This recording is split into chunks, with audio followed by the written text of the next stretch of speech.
What I want to chat about today is how people can just move better as swimmers, because from my perspective, people, when they come to clinics, majority of them are in their 40s to 50s, I'd say most of them.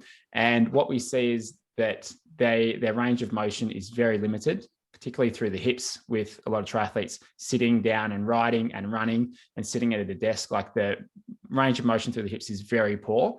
And that just leads to a whole host of issues that create drag.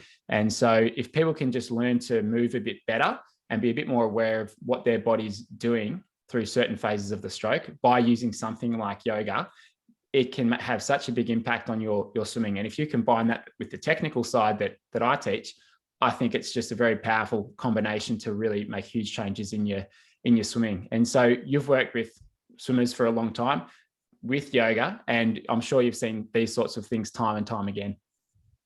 Yeah, no, and I mean, I can agree with you more when you talk about master swimmers. I mean, just everything that's involved in our daily lives that teach us how not to move.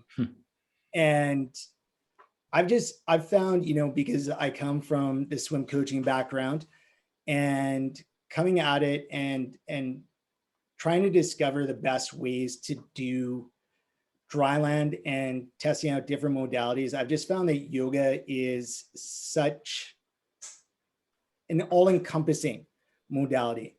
It has the body awareness element to it.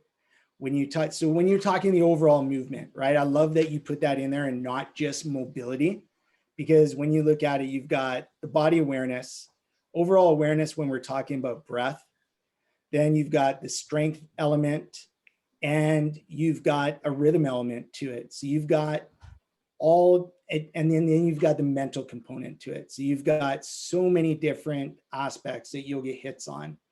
And when you're talking about an adult athlete, you've got a whole bunch of years of motor patterns and habits that sometimes need to first bring awareness to, and to be able to start to get them to move in the way that you want them to be efficient in the water, and to be, let's face it, for some people, just comfortable in the water.